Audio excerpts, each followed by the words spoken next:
Good morning, everybody. I first want to say thank you. I feel humbled to be here and present during this momentous occasion. I attended the dinner last night and listened to the speeches, and I really feel privileged to be part of this event, so thank you for having me. Today, I'm going to talk a little bit about how I believe design can help us build a better food future. And when you think about redesigning our food system, it's hard to imagine where you'd even begin. Our food system, our global food system, is so complex and broken in so many ways. There is a basic lack of respect for our natural resources, such as land and water. We're faced with hunger and malnutrition in some of our most developed countries. Obesity rates are growing across the globe. We're wasting close to a third of the food that we produce each year. We're squeezing cost out of the supply chain, and we're devaluing and underpaying the farmers who grow the food that we eat. And we're overpackaging food that contributes to oceans full of plastic. The list goes on. And you heard the children this morning, they mentioned many of these things. They know that this is happening. So if you were to think about redesigning our food system, where would you even begin? It's no wonder that we're feeling paralyzed and somewhat helpless to face these challenges. They're huge. But if we designed ourselves into this current situation, surely that means we can use design to help ourselves get out of it.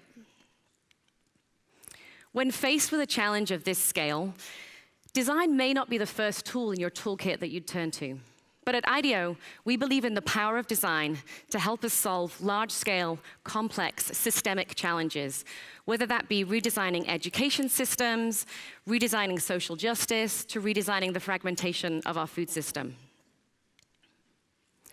We believe we can use the power of design to drive sustainable change in the food system, and we can also use design to enable individuals, organizations, and society to improve their food behaviors for the better. Today, I'm going to highlight some of the shifts that I think we need to see in food to enable us to address some of these things and take on some of the issues that we're faced with in food. And I'm also going to share 3 ways that I think design can help us build a better food future. The first shift is bring your emotions to work. Obviously, we had the children speaking this morning. That was pretty emotional. The speeches last night, they were very emotional. But typically, there is the sense that business and emotions don't mix, and that you should check your emotions at the door.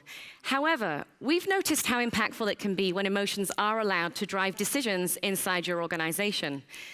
In many cases, it's the lack of emotional connection between consumers and big food companies that causes some of the problems today. Once you immerse yourself deeply in the needs of consumers, you understand their needs and you hear where they're coming from, it's easier to make decisions around what's the best thing for them. And quite honestly, it's easier to tap into your moral compass and if you feel things more on a visceral level. So on a recent project to look at the future of water, we wanted our client to more seriously understand what the world would look like if we didn't have a limitless supply of water. Not so hard to imagine with some of the crumbling infrastructures and water shortages hitting cities such as Cape Town and Rome, but hard to truly feel on a personal level, and that oftentimes stays in the realm of somebody else's problem. So we took our team to meet David. We've changed David's name and his physical identity for the sake of his privacy. David lives in California. He lives in the East Bay near San Francisco. Let's meet him.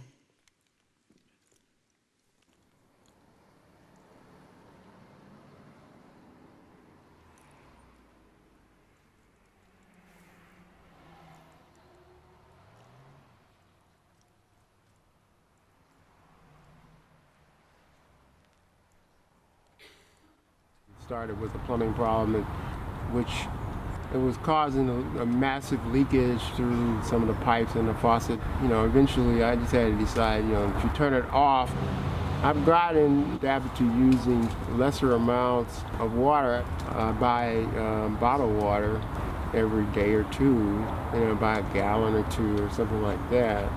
I'm sort of a hobbyist cook. I try to take shortcuts as far as the use of water, whereas when you watch these shows, I watch ATK, I call it ATK, which is American Test Kitchen. I watch them.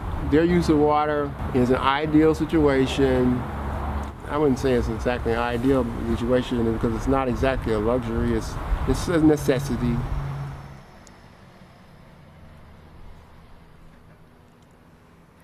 So David told us that having running water would be an ideal situation, but he's not living in an ideal.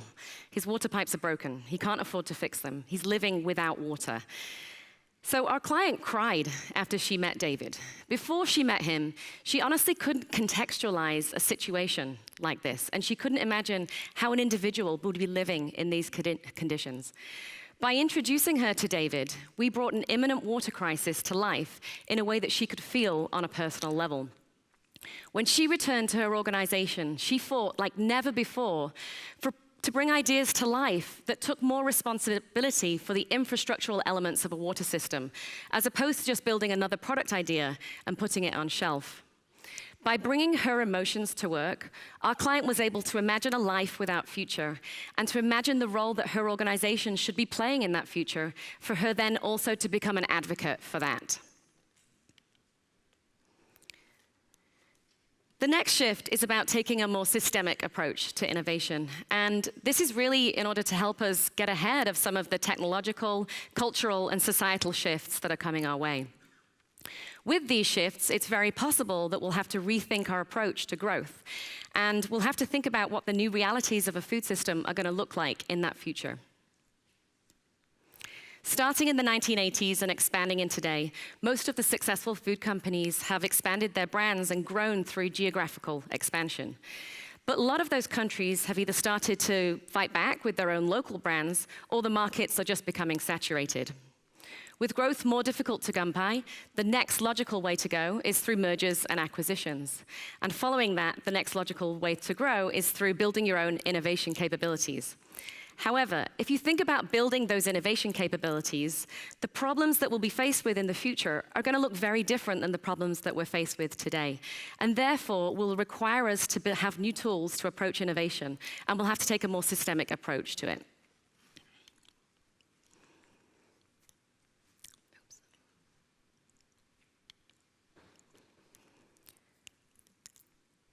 In addition to this, there is a ceiling for how much an industry can concentrate itself to grow.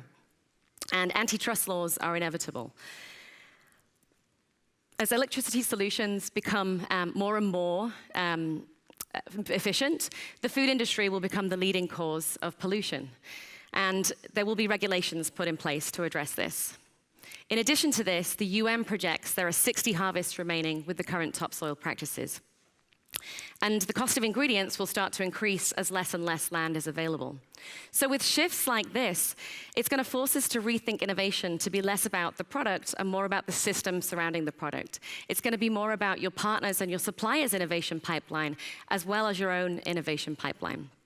And the need to take a longer view will be more and more greater. For a project with IKEA a few years ago, we were asked with thinking about taking a longer view and what the kitchen of the future would look like in 2025.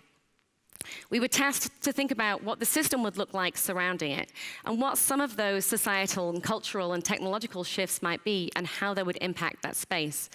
Instead of taking on the entire system, IKEA chose to narrow in on a specific room in the home and started to think about how those technological, cultural, and societal shifts would impact that specific space and the people's lives within it. We didn't start by designing the refrigerator or the stove. We designed with a completely new reality in mind, one that actually would be driven by many things that would be outside of IKEA's control. More people are moving into cities, and our living spaces are becoming smaller and smaller. Natural resources are becoming more scarce, and food is becoming increasingly expensive. Waste is becoming an increasingly urgent issue. Near-instant grocery delivery, as Mike mentioned, is changing how we store and shop for food. And technology is embedded in pretty much every part of our home.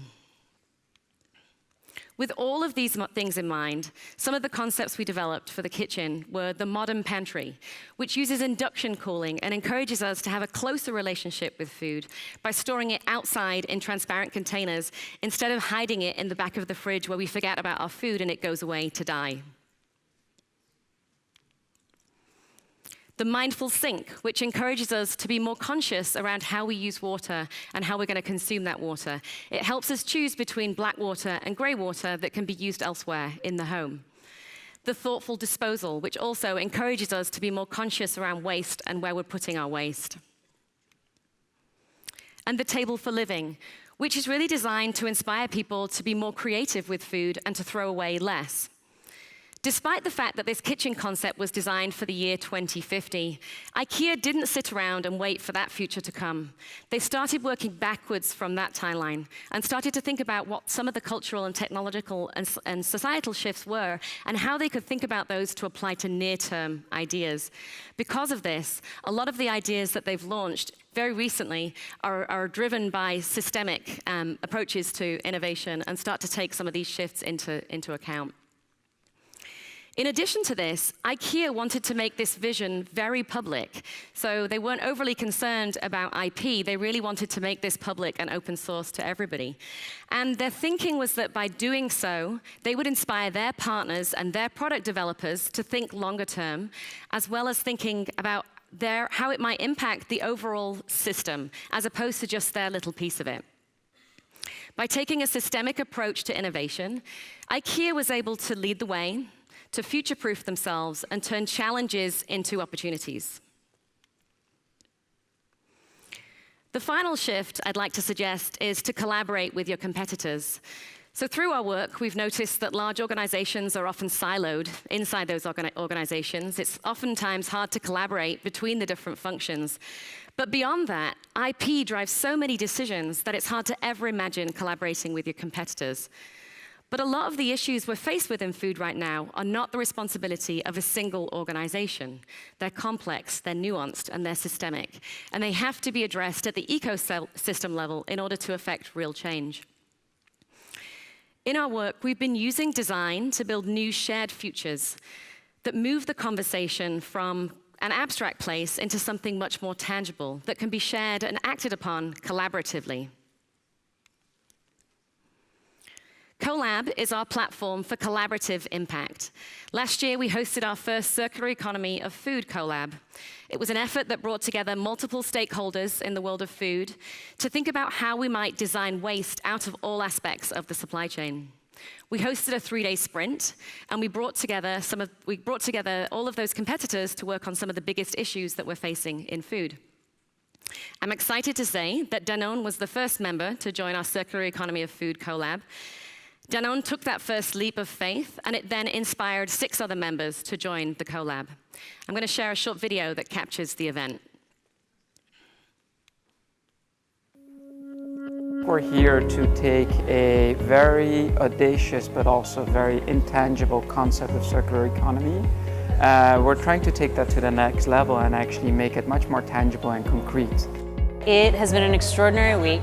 We have all of these extraordinary member companies that are here really looking at how we can be re-envisioning the food system and applying circular principles to a regenerative future.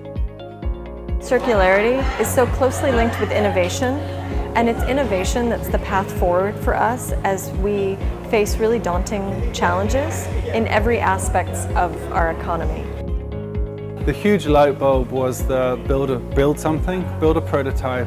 It generates so much more positive feedback than just an idea which generally gets crushed or naysayed. Traditionally, talking is so much easier. It's easier to sit around the table, and we found ourselves doing that at several points. And so breaking out of that and actually starting to build was kind of a revelatory moment for all of us.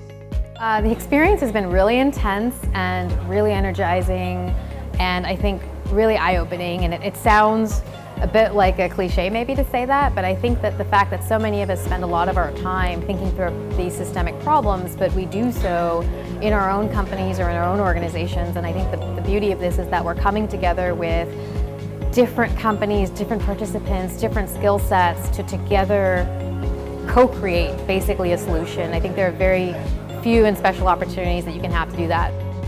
And so that's what's really most exciting for me, is to be able to work with, potential competitors in this space. And instead of competitors, it's peers. And that shift has really been kind of foundational for me.